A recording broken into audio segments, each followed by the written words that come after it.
ഈശോ മിശിഹായ്ക്ക് സ്തുതിയായിരിക്കട്ടെ. ഈശോയുടെ പിറവി തിരുനാളിൻ്റെ ദിനമാണിന്ന്.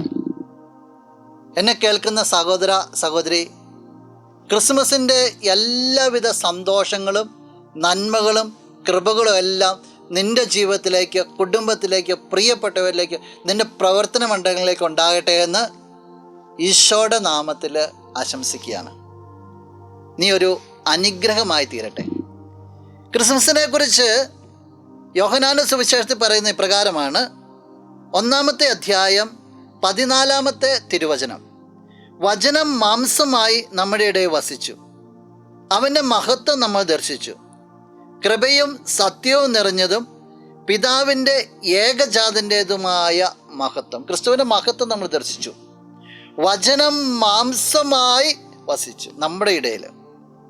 ദൈവം മനുഷ്യനായിട്ട് കടന്നു വന്നു. എന്തൊരു അത്ഭുതമാണ്! ദൈവം നമ്മെപ്പോലെ ഒരാൾ, നമ്മുടെ മണമുള്ള, നമ്മുടെ രൂപമുള്ള, നമ്മളെപ്പോലെ ആയിരിക്കും, നമ്മുടെ സങ്കടം അറിയുന്ന അങ്ങനെ ദൈവം നമുക്കുണ്ടെന്നുള്ളതിൻ്റെ തിരുനാളെന്ന്.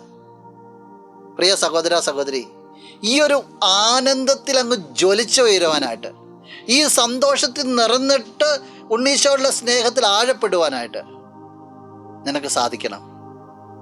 അതാണ് ഇന്നത്തെ ദിവസത്തിൽ നിനക്ക് വേണ്ടിയുള്ള എൻ്റെ പ്രാർത്ഥന. നമുക്ക് കണ്ണുകളടച്ച് കരങ്ങളെ ഒന്ന് കൂപ്പാം. നല്ലവനായ കർത്താവേ, എന്നെ കേൾക്കുന്ന ഈ വ്യക്തിയെ പ്രത്യേകമായിട്ട് സമർപ്പിക്കുകയാണ്. നിൻ്റെ പിറവി തിരുനാളിൽ ആനന്ദിക്കുമ്പോൾ ഈ ദിവസത്തിൻ്റെ സന്തോഷവും സമാധാനവും എല്ലാ വ്യക്തിയിലും, പ്രിയപ്പെട്ടവരിലും, ചുറ്റുപാടുകളെല്ലാം നിറയപ്പെടട്ടെ എന്ന് പ്രാർത്ഥിക്കുന്നു. ഈ സ്നേഹത്തിൽ നിറഞ്ഞുകൊണ്ട് നിനക്ക് സാക്ഷ്യം വഹിക്കുവാനായിട്ട് ഈ വ്യക്തിക്ക് സാധിക്കട്ടെ, ഇപ്പോഴും എപ്പോഴും എന്നേക്കും. ആമേൻ.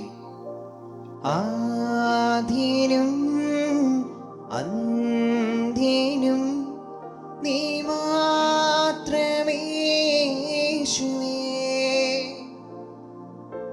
സ്തുതികൾക്കും പുകഴ്ചയ്ക്കും യോഗ്യനേ യേശുവേ.